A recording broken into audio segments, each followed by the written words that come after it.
Receita Federal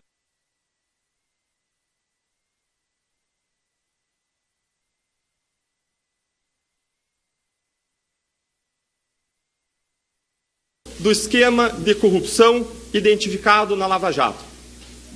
O Ministério Público Federal não está julgando aqui quem Lula foi ou é como pessoa. Não estamos julgando quanto seu governo foi ou não foi bom, ou quanto ele fez ou não fez pelo povo brasileiro. Não. O que o Ministério Público faz aqui é imputar a ele a responsabilidade por crimes de corrupção e de lavagem de dinheiro em um contexto específico, afirmando qual é a medida da sua responsabilidade com base em evidências. A mesma ressalva aqui se aplica em relação ao Partido dos Trabalhadores. Não se julga aqui a adequação da sua visão de mundo, da sua ideologia, mas se avalia sim se a agremiação se envolveu, por meio dos seus diversos prepostos, em crimes específicos. A segunda observação necessária é o fato de que, como aconteceu em todos os outros casos, em razão de uma necessidade didática e prática, são imputadas aqui corrupções em contratos específicos e atos específicos de lavagem, embora seja necessária a descrição do esquema como um todo para fins de contextualização e para fins probatórios. Renato, você tem um microfone separado, por favor? Feitas essas duas observações, o esquema denunciado nessa data pode ser sucintamente resumido do seguinte modo.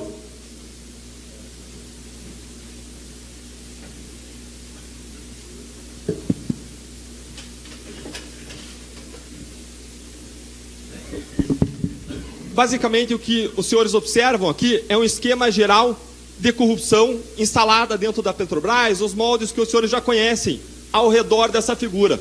De um lado, existem empreiteiras, como especificamente será objeto dessa denúncia, a empreiteira chamada OAS. Do outro lado, os senhores encontram os funcionários públicos da Petrobras corrompidos na construção de duas refinarias específicas no caso dessa denúncia, a refinaria da RNEST e a da Repar. Suportando a manutenção desses agentes públicos em suas funções, em seus cargos, estão políticos e partidos políticos, do Partido dos Trabalhadores, Partido Progressista e PMDB. Essas empreiteiras faziam o pagamento dos funcionários públicos e dos políticos por meio de operadores financeiros. Operadores financeiros como Alberto Youssef, que utilizou suas empresas Rigidez, RCI e MO Consultoria, o operador financeiro Mário Góes, que usou a empresa Rio Marine, e João Vacari Neto. Esse é o esquema de corrupção acusado nessa denúncia, envolvendo 3 contratos específicos da empreiteira OAS, que foram firmados nos âmbitos das refinarias Repar e RNEST, e que envolveram o pagamento de propinas para a diretoria de abastecimento e para a diretoria de serviços. Além do esquema de corrupção, é denunciado um esquema de lavagem de dinheiro envolvendo o ex-presidente Lula. O que se constatou foi o repasse de recursos a partir dessa empresa OAS para o ex-presidente Lula por meio de um upgrade de um apartamento, de um imóvel, um triplex em Guarujá, por meio da reforma desse triplex, por meio da decoração desse triplex e por meio de um contrato de armazenamento de bens pessoais, um contrato milionário firmado para armazenamento, um contrato falso firmado pela OAS como se os bens fossem dela e não do ex-presidente. Os valores das vantagens indevidas, os valores das propinas assim transmitidas para o ex-presidente Lula soma mais de 3 milhões de reais, como será explicado em detalhes em seguida.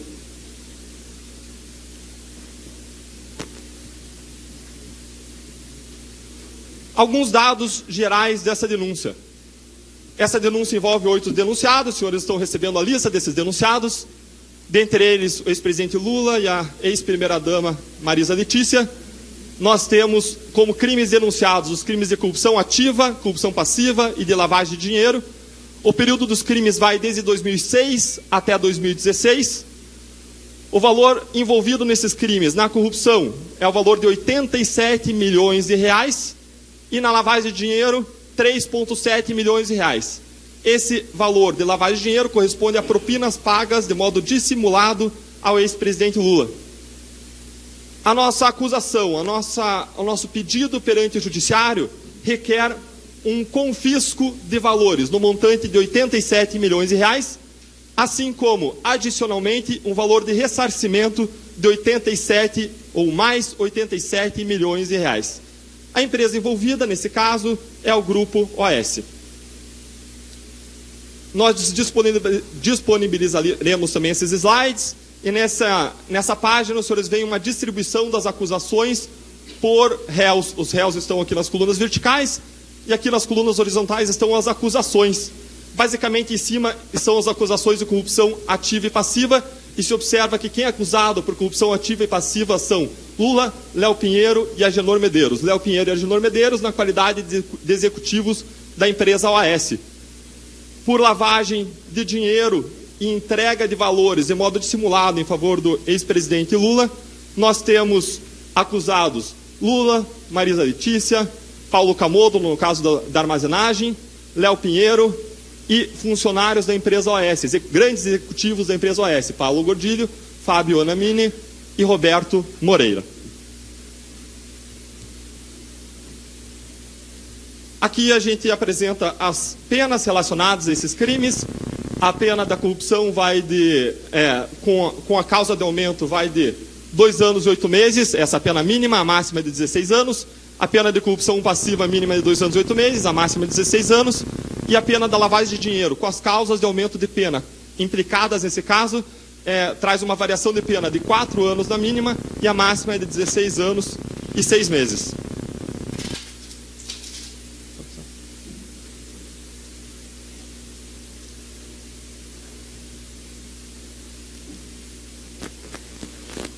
Apresentados esses dados gerais, nós passaremos para passar os dados? Tá, obrigado. Ótimo, obrigado. Apresentados esses dados gerais, nós passaremos a apresentar o conjunto de evidências e de contexto que nos fazem concluir, para além de qualquer dúvida razoável, que Lula foi o comandante do esquema criminoso descoberto pela Lava Jato.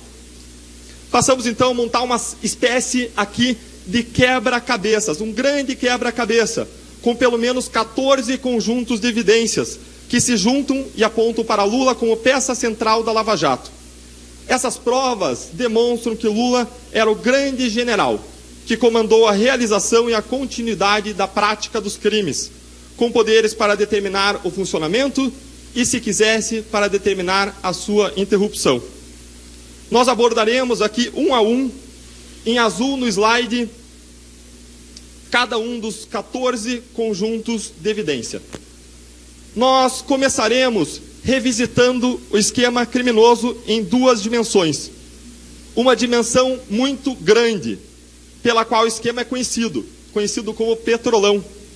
E a outra dimensão gigantesca, maior do que muito grande, que muitas vezes passa despercebida pela sociedade e que nós chamaremos aqui de propinocracia, o governo regido pelas propinas. Primeiro, vamos relembrar o esquema identificado pela Lava Jato, que nós conhecemos como Petrolão. O que nós tínhamos de um lado eram grandes empreiteiras que se cartelizaram e de outro lado corromperam funcionários de alto escalão da Petrobras e os agentes políticos e partidos políticos que lhes davam sustentação.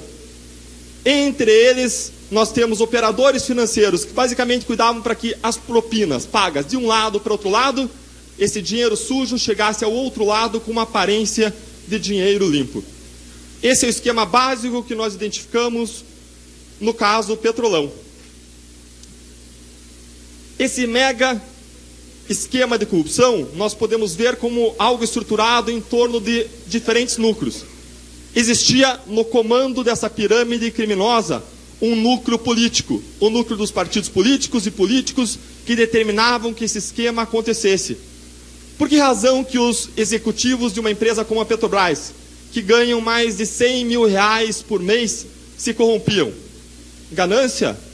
Não. A resposta é que, se eles não se corrompessem, eles simplesmente não estariam lá. Eles eram indicados por partidos políticos para estarem lá, e se eles não aceitassem a propina, que era dividida com os partidos políticos, eles não ocupariam aqueles cargos. Por isso, no ápice dessa pirâmide criminosa está o núcleo político, e no centro desse núcleo político está o senhor Lula. Além desse núcleo político, existe o núcleo administrativo dos funcionários públicos, o núcleo empresarial dos grandes empresários que se relacionavam com os órgãos públicos e pagavam propinas, e o núcleo operacional de agentes financeiros, lavadores de dinheiro profissionais que propiciavam a lavagem de dinheiro desse esquema. Esse mega esquema de corrupção, em razão da sua dimensão, é perturbador. O valor da propina paga somou, no âmbito da Petrobras, 6,2 bilhões de reais. Mas ninguém paga a propina de graça, paga para obter um benefício econômico. Por isso, o prejuízo é calculado, estimado, em até 42 bilhões de reais. Contudo, existem razões para que nós nos preocupemos mais ainda, porque as evidências apontam que o Petrolão era apenas uma parte de um quadro muito maior, que será aqui chamado de propinocracia ou governo regido pelas propinas. Hoje, de fato, a Lava Jato investiga muito mais do que Petrolão. Aqui nós podemos ver uma representação gráfica do que nós chamamos de propinocracia. Muitas vezes a sociedade acredita que um presidente da República consegue governar o país sozinho, mas isso não é verdade. Para que o presidente consiga implantar o seu plano de governo, ele precisa aprovar projetos no Congresso. Para que ele consiga, por sua vez, aprovar projetos no Congresso, ele precisa ter uma maioria no Congresso, uma maioria parlamentar que é designada de base aliada.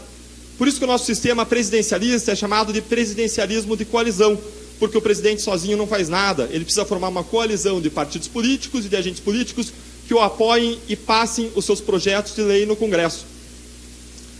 O que a Lava Jato identificou é que a forma de se conseguir formar essa coalizão e de se alcançar a governabilidade, se alcançar um governo que funcionasse pela passagem dos projetos de lei, foi uma troca de favores, aquilo que a ciência política chama de quid pro quo.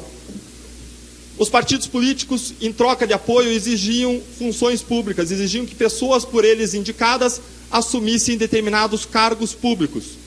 De outro lado, o presidente da República aceitava aquelas indicações em troca de apoio político.